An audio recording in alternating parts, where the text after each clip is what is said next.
আপনারা কি জানেন হরমুজ প্রণালী বন্ধ হওয়ার কারণে তরমুজের দাম বেড়ে গেছে?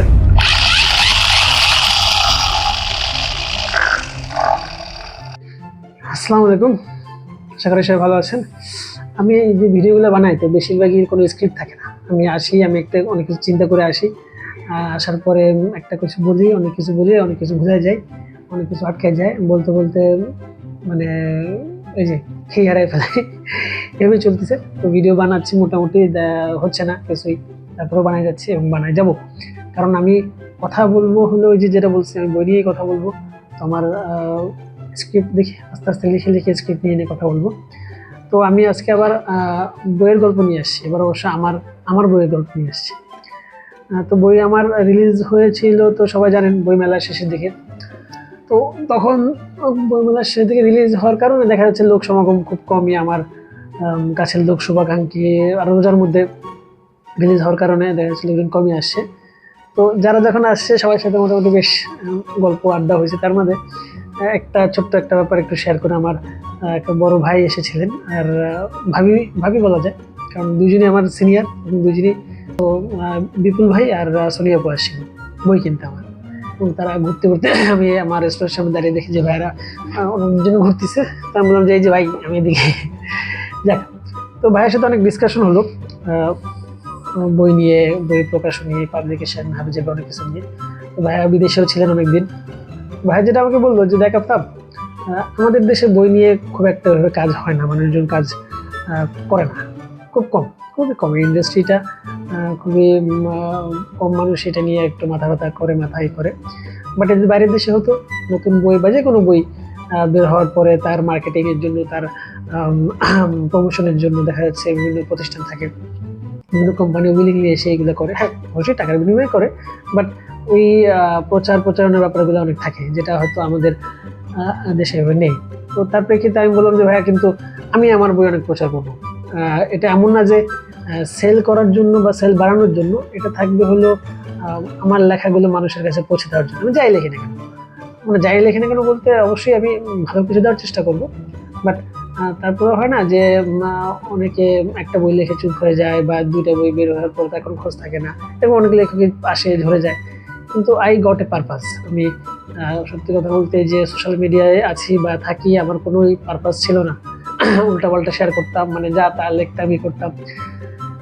তো now I got a purpose. কেন আমি সোশ্যাল মিডিয়ায় থাকবো এবং থাকবো, আমি বই নিয়ে কথা বলবো, আমার বই নিয়ে কথা বলবো, মানুষের বই নিয়ে কথা বলবো। তো তখন আমি ভাই আমাকে বললো যে তোর যে যখন বাচ্চা বাবু হয়, কি করে মানুষ হাত ধরে নিয়ে স্কুলে যায়, তাকে বিভিন্ন জিনিস শিখায় নিয়ে যায়, মানুষের পরিচয় করিয়ে দেয়। তো ওটাই আর কি আমার এখন করতে হবে। আমার নিজেকে, আমার বইটাকে সবার সামনে তুলে ধরা, বা আমার বই নিয়ে সবাইকে বলা, ওই যে একই জিনিস, পরিচিত করানো, ওটাই আমি করব, করতে হবে। যাই হোক, আজকে আমি আমার বই থেকেই কয়েকটা পৃষ্ঠা, যে মাঝখানে কিছু ভিডিও করছিলাম, বই থেকে কয়েকটা পৃষ্ঠা পড়তাম বা পড়ছিলাম।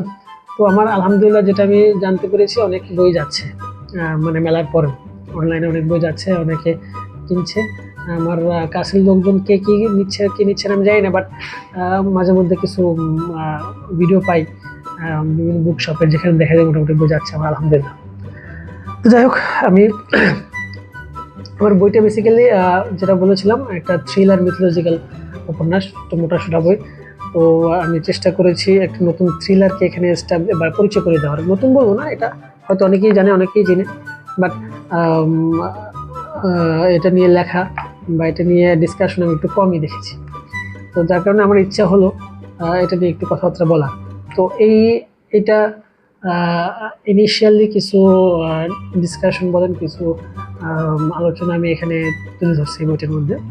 আর যদি এটা আপনাদের কাছে পছন্দ হয়, আর পরবর্তীতে যদি আমাকে প্রকাশনী আরও সুযোগ দেয়, আমি এটার সিকুয়াল নিয়েও আসবো ইনশাল্লাহ। এটা নিয়ে কাজ করছি, যেহেতু আমি একটু রাইটিং ব্লকে ভুগছি, অনেকদিন লিখতে পারতেছি না। মানে ওই বই মেলার পর থেকে লেখালেখি কিছুটা আমার অফ হয়ে গেছে। মাঝখানে ঈদ আসলো, রমজান গেল, বই মেলা গেল, সব কিছুতেই মানে আমি এখন একটু ব্লক হয়ে আছি। যাই হোক, তো ইনশাল্লাহ আবার দু একদিনের মধ্যে চেষ্টা করব। তো চলুন আমি একটু কয়েকটা পেজ দেখে আমি আপনাদের একটু পড়ে শোনাই। পৃষ্ঠা নাম্বার বলবো না, অধ্যায় বলছি না। আচ্ছা, রানা সন্দেহ করেছিল মেঘদূত নামে ওদের ওই প্রিয় কুকুরটাও রাজবাড়ির দিকে গিয়েছে। হামিম আর মঈনকে বলতেই ওরা তিনজন সেদিকে রওনা দিল তাড়াহুড়ো করে। গলির দিকে আসতে আসতে সন্ধ্যা ঘনিয়ে এল। গলির ভেতরে হলদে রোড লাইটের আলোতেই ওদের চোখে কুকুরটা পড়ল। মঈন ফিস ফিস করে বলল, দোস্ত, এটা মেঘদূত না, অন্য কুকুর। ওরা লক্ষ্য করলো কুকুরটা মাটি শুকতে শুকতে রাজবাড়ির দিকে এগোচ্ছে। রানা বলল, শোন, আমরা বাড়ির পিছনে গলিতে গিয়ে উঁকি মারবো। যদি দেখি তেমন বিপজ্জনক কিছু না, তখন কুকুরটাকে বাঁচানোর চেষ্টা করব, কিন্তু বিপজ্জনক কিছু হলে প্রমাণ চলে যাব। সবাই সাবধান। ওরা সাহস দেখালেও ভেতরে ভেতরে ঠিকই ভয় লাগা শুরু হলো। সবার গলা শুকিয়ে যাচ্ছিল। হামিমে প্রচণ্ডভাবে ছোট টয়লেটের বেগ পেতে শুরু করলো। সব ভয় বুকে চাপা দিয়ে ওরা কুকুরটার ভিতরে ঢোকার আগে বাইরের পিছনের গলিতে ঢুকে পড়লো। বাইরের পিছনের সীমানার প্রাচীরটা খুব একটা উঁচু না, পা একটু উঁচু করে দাঁড়ালেই দেখা যাবে ওপাশে। ওরা একদম নিঃশব্দে দেয়ালের পাশে গিয়ে দাঁড়ালো। মাথা উঁচু করে যা দেখলো তাতে ওদের প্যান্ট ভিজে যায়নি কেন সেটাই রহস্য। ওরা যখনই মাথা উঁচু করলো, ওদের চোখে পড়লো কেউ একজন সে কুকুরের গলায় পাড়া দিয়ে চেপে রেখেছে মাটির সাথে। এটুকু ওরা হজম করলো, কিন্তু সেই কেউ একজনকে ওরা হজম করতে পারলো। 7 ফুটের মতো লম্বা, মাথার মাঝে একটা শিঙের মতো কিছু, নানার মতো ঝুলছে কিছু, পিছনে লেজ 3টা, দাঁড়িয়ে আছে মানুষের মতো। পায়ের নিচে কুকুরটা নিস্তেজ হয়ে পড়ে গেছে। নিচু হয়ে কুকুরটার গলার যখন ওটা কামড় বসালো, তখন ওটার পিঠের ডানা দুটো 2 দিকে মেলে ধরলো, আর সেটা কাঁপতে লাগলো। প্রতিটা ডানা 1.5 থেকে 2 ফুটের মতো হবে। পিছনের 3টা লেজের মধ্যে মাঝের লেজটা বন্ধ। শুধুমাত্র মাঝের লেজটাই সোজা হয়ে কাঁপতে লাগলো। পাশের লেজ দুটো দুপাশে পড়ে থাকলো। এই দৃশ্য ওরা নিতে পারলো না। হামিমের মুখ থেকে মৃদুভাবে বের হয়ে আসলো, আল্লাহ রে, এবং সে সাথে সাথে ভারসাম্য হারালো আর হুড়মুড় করে রাস্তায় পড়ে গেল।